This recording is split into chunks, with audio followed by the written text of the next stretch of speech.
का जवाब जो है वो 100% गलत है। मैं जवाब दिया ही अभी तक के। आपने यही जवाब दिया है क्या जवाब दिया? कि जैसे जोना मछली के पेट में 3 दिन जिंदा रहा था, आपका मतलब ये है कि जीसस भी जिंदा थे, वो मरे नहीं थे। मेरा मतलब नहीं, मेरा मतलब नहीं। ईसा अलैहिस्सलाम फरमाते हैं बाइबल में, मैं क्या फरमाता हूं? सर मैं आपको करेक्ट कर देता हूं। अच्छा करेक्ट करो। मैंने कंप्लीट ही नहीं किया। Correct you. ईसा अलैहिस्सलाम, अरे भाई मुझे बोलने तो दो, मैं बात ही नहीं कर रहा हूं, बोले करेक्ट करने दो। कंप्लीट कर लिया। मैं जानता हूं कि आपने मेरी कसर सुन चुके, आप तैयार हो क्या है? मैं आपको मौका दूंगा, पहला मुझे बात तो कंप्लीट करने दो। प्रोफेसी को समझने में आपकी गलती है। अरे भाई जवाब आप देने का मैं दे रहा हूं। You can try.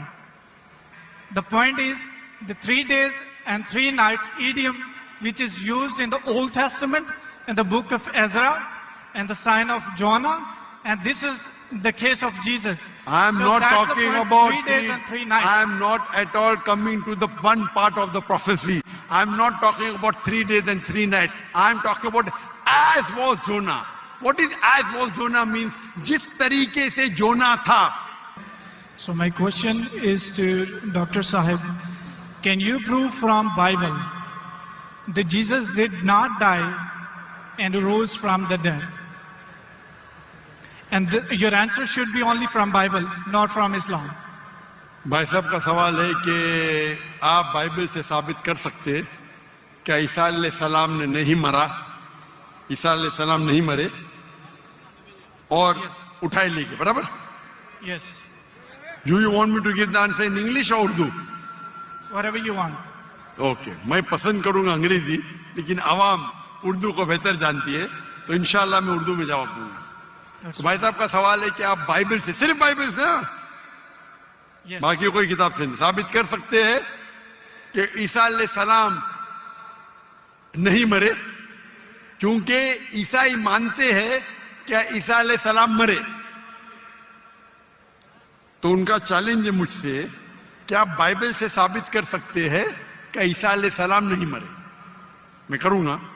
पहले मैं जरा कुरान का हवाला देता हूं आपके लिए, मेरे मुसलमान भाइयों के लिए। अल्लाह ताला फरमाते हैं सूरह निसा में, सूरा नंबर 4 आयत नंबर 157, उन्होंने कहा, यहूदों ने, लक़द कफ़ल लज़ीना क़ालू इन्नल्लाहु यूसुफ इब्न मरियम, वो कहते हैं यहूद के हमने कत्ल किया ईसा अलैहिस्सलाम जो मरियम अलैहिस्सलाम के बेटे थे। और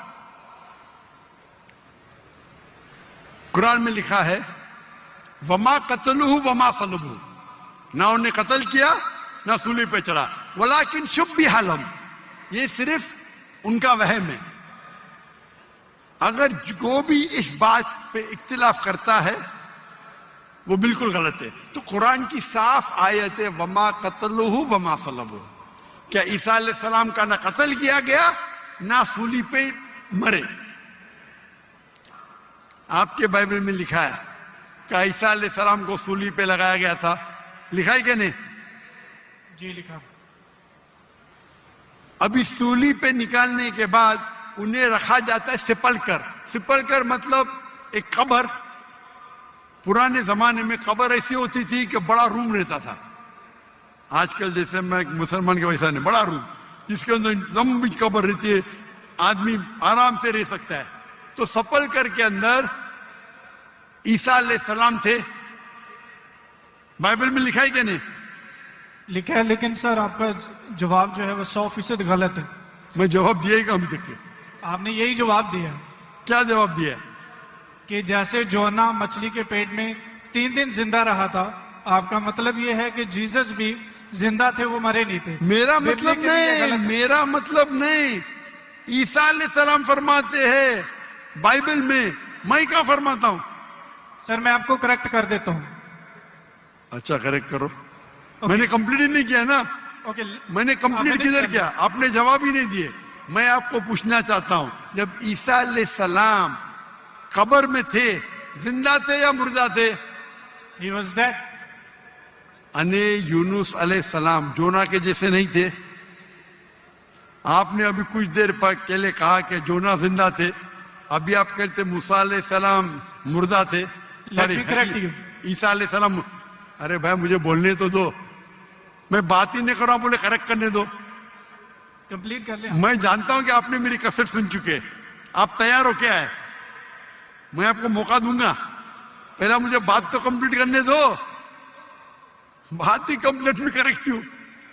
मैंने गलती किधर की? आपको जवाब देने का, मुझे थोड़ी। आपने कहा क्या जोना जिंदा थे, कहा कि नहीं? जी, जोना जिंदा थे। आपने कहा कि जीसस क्राइस्ट मर गए, मैंने कहा कि आपने कहा? मैंने कहा। तो गलती मैं पॉइंट फ्रॉम एग्जांपल। तो मेरी गलती किधर? आप जवाब दे रहे हो, मैं गलती कर रहा हूं। प्रोफेसी को समझने में आपकी गलती है। अरे भाई जवाब आप दे रहे का मैं दे रहा हूं। You can try. ट्राई की बात में जवाब आप दे रहे का मैं दे रहा हूं। आप जवाब दें, लेकिन मैं आपको बता रहा हूं कि जो पॉइंट हाँ, आप उठा रहे जवाब हैं, दैट्स अ आप- silent point from this story. जवाब आप दे रहे का मैं दे रहा हूं। आप जवाब दें। नहीं, मैं आपसे जवाब पूछ रहा हूं, तो जवाब जब आप दे रहे, आप मुझे बोले मैं गलत हूं। अजीब है, मैं सवाल पूछ रहा हूं, आप जवाब दे रहे हो, बोलते मैं गलत हूं। मैं अगर आपके जवाब से इख्तिलाफ करूंगा फिर आप बोल सकते हैं ना। इख्तिलाफ करने के पहले आप बोलते you are wrong, you are jumping the gun. English में जानते जंपिंग द गन क्या कहते? You're doing the same. Sorry, You're doing the same. You are doing the same. That's not the point from the prophecy which you are highlighting. The point is the 3 days and 3 nights idiom which is used in the Old Testament in the book of Ezra and the sign of Jonah, and this is the case of Jesus. I am So not that's the talking point, about 3 days and 3 nights. I am not at all coming to the one part of the prophecy. I am not talking about 3 days and 3 nights. I am talking about as was Jonah. What is as was Jonah means? जिस तरीके से जोना था उस तरीके से ही सारा, वो 3 दिन और 3 रात पे बाद में आएंगे। आप लाइन से जाओ ना। जंपिंग द गन मतलब उड़ी मारना।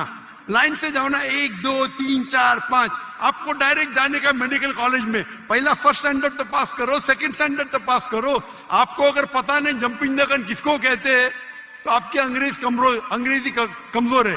क्या कहा ईसा अलैहिस्सलाम ने?